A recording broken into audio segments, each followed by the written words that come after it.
कहानी शुरू होती है एंडी डुफ्रेन नाम के एक सफल बैंक वाइस प्रेसिडेंट से। एक रात वह अपनी कार में बैठा अपनी पत्नी और उसके प्रेमी के बारे में सोच रहा होता है। वह बेहद गुस्से में होता है और उसके पास एक बंदूक भी होती है।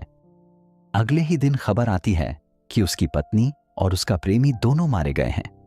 पुलिस तुरंत एंडी को गिरफ्तार कर लेती है। अदालत में सारे सबूत उसके खिलाफ होते हैं। जज को लगता है कि एंडी ने गुस्से में दोनों की हत्या कर दी। एंडी बार बार कहता है कि वह निर्दोष है, लेकिन कोई उसकी बात नहीं सुनता।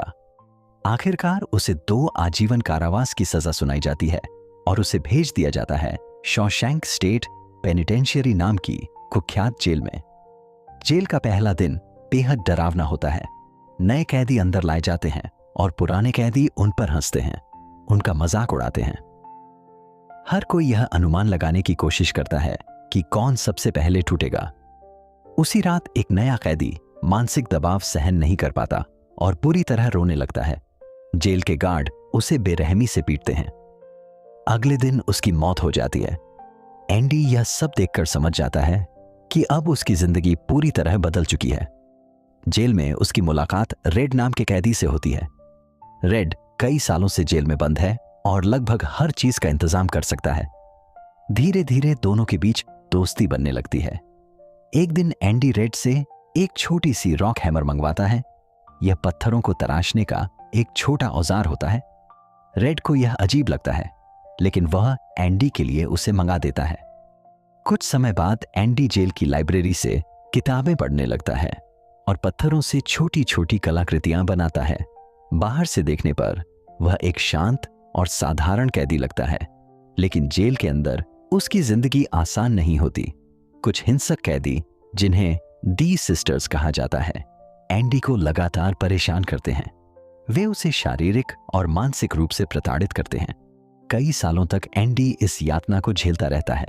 फिर एक दिन सब कुछ बदल जाता है। गार्डों का एक समूह टैक्स से जुड़ी समस्या पर चर्चा कर रहा होता है। एंडी उनकी बात सुन लेता है। बैंकिंग का अनुभव होने के कारण वह उनकी मदद करने का प्रस्ताव देता है। शुरुआत में गार्ड गुस्सा हो जाते हैं, लेकिन एंडी उन्हें कानूनी तरीके से टैक्स बचाने का तरीका बता देता है। यहीं से जेल प्रशासन की नजर में एंडी की कीमत बढ़ने लगती है। धीरे धीरे वह जेल के कई अधिकारियों की आर्थिक मदद करने लगता है। वह उनके टैक्स, निवेश और वित्तीय दस्तावेज संभालता है। एक दिन कैदियों को जेल की छत पर काम करने भेजा जाता है। वहां एंडी अधिकारियों की मदद करने के बदले अपने लिए कुछ नहीं मांगता। वह केवल इतना चाहता है कि उसके साथ ही कैदियों को ठंडी बियर पीने को मिल जाए। जब उसके दोस्त धूप में बैठकर बियर पी रहे होते हैं, तब एंडी एक तरफ बैठकर उन्हें देखता है। उस पल सभी को कुछ देर के लिए ऐसा महसूस होता है जैसे वे कैदी नहीं, बल्कि आजाद इंसान हो।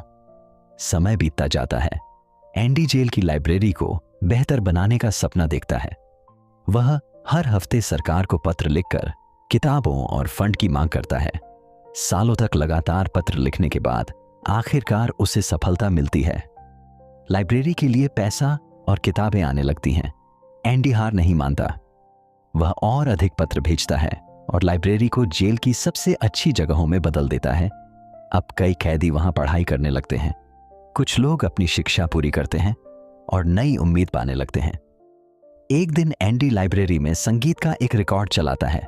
पूरे जेल परिसर में मधुर संगीत गूंजने लगता है। सभी कैदी अपने अपने काम छोड़कर आसमान की ओर देखने लगते हैं। कुछ मिनटों के लिए उन्हें लगता है कि वे जेल की दीवारों से परे किसी दूसरी दुनिया में पहुंच गए हैं। हालांकि इस हरकत के लिए एंडी को सजा मिलती है और उसे एकांत कारावास में डाल दिया जाता है। लेकिन जब वह वापस आता है तो उसके चेहरे पर मुस्कान होती है।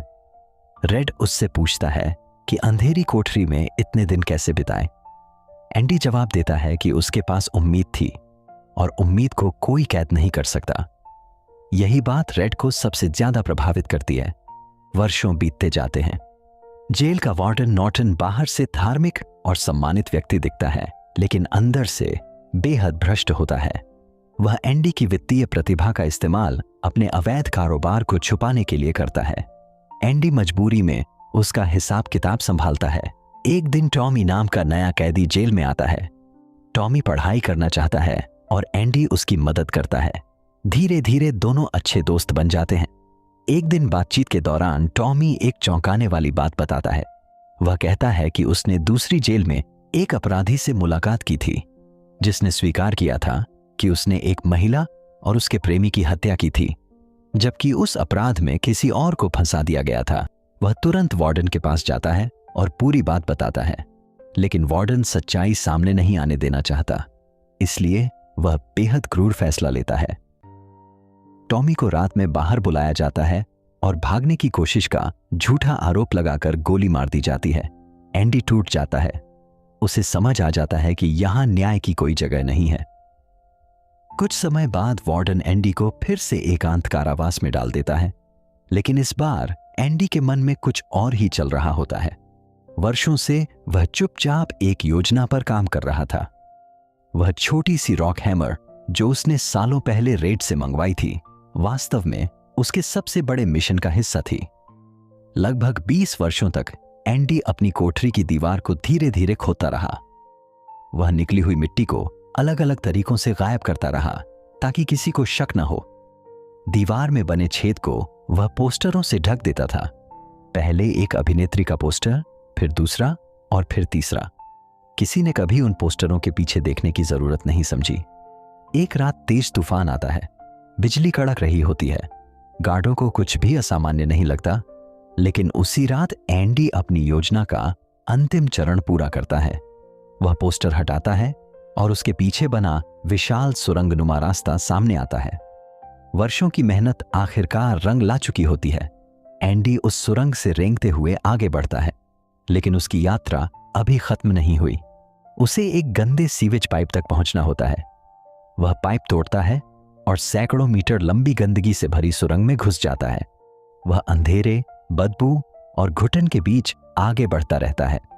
आखिरकार वह पाइप के दूसरे सिरे से बाहर निकल आता है। बारिश हो रही होती है। एंडी दोनों हाथ आसमान की ओर फैलाता है। लगभग 20 साल बाद वह फिर से आजाद हवा में सांस ले रहा होता है। अगली सुबह जेल में हड़कंप मच जाता है। गार्ड देखते हैं कि एंडी अपनी कोठरी में नहीं है। वार्डन गुस्से में उसकी सेल की तलाशी लेता है। जब वह पोस्टर हटाता है तो उसके पीछे बना सुरंग का रास्ता देखकर स्तब्ध रह जाता है। लेकिन एंडी सिर्फ भागा नहीं था, उसने वार्डन के खिलाफ सारे सबूत भी इकट्ठे कर लिए थे। बाहर पहुंचकर वह वार्डन के गुप्त खातों से पैसे निकालता है और सारे दस्तावेज मीडिया तथा अधिकारियों को भेज देता है। जल्द ही भ्रष्टाचार की जांच शुरू हो जाती है। पुलिस जेल पहुंचती है। वार्डन का पूरा सच दुनिया के सामने आ जाता है। अपने अपराधों से बचने का कोई रास्ता न देखकर वह आत्महत्या कर लेता है। दूसरी तरफ एंडी अब एक नई जिंदगी शुरू करने की तैयारी कर रहा होता है। उसने पहले से एक सुरक्षित योजना बना रखी थी। वह मेक्सिको के समुद्री तट वाले एक खूबसूरत इलाके में पहुंच जाता है और वहां शांत जीवन जीने लगता है। कुछ समय बाद रेड को भी पैरोल मिल जाती है, लेकिन जेल में इतने साल बिताने के कारण वह बाहर की दुनिया से डरता है। उसे लगता है कि वह इस नई दुनिया में फिट नहीं हो पाएगा। फिर उसे एंडी की कही हुई बातें याद आती हैं, या तो जीने में व्यस्त हो जाओ या मरने में। रेड को एंडी का एक पुराना संदेश मिलता है। उस संदेश में एक खास जगह का जिक्र होता है। वहां पहुंचकर रेड को एक डिब्बा मिलता है जिसमें पैसे और एक चिट्ठी होती है। चिट्ठी में एंडी उसे मेक्सिको आने के लिए कहता है। पहली बार रेड के भीतर भी उम्मीद जागती है। वह अपने डर को पीछे छोड़ देता है और लंबी यात्रा पर निकल पड़ता है। फिल्म के अंतिम दृश्य में रेड समुद्र किनारे पहुंचता है। दूर उसे एंडी दिखाई देता है। दोनों दोस्त वर्षों बाद एक दूसरे से मिलते हैं। कोई बड़ी बातचीत नहीं होती, सिर्फ दो दोस्तों की मुस्कान सब कुछ कह देती है। इतने वर्षों का दर्द, संघर्ष और इंतजार आखिरकार खत्म हो चुका होता है। तो दोस्तों, आपको यह कहानी कैसी लगी? क्या आप एंडी की जगह होते तो इतने सालों तक उम्मीद बनाए रख पाते? अपनी राय हमें कमेंट में जरूर बताइए। अगर आपको यह मूवी एक्सप्लेनेशन पसंद आया हो तो वीडियो को लाइक करें, अपने दोस्तों के साथ शेयर करें और चैनल को सब्सक्राइब करना बिल्कुल न भूलें। मिलते हैं अगली शानदार मूवी के साथ। धन्यवाद।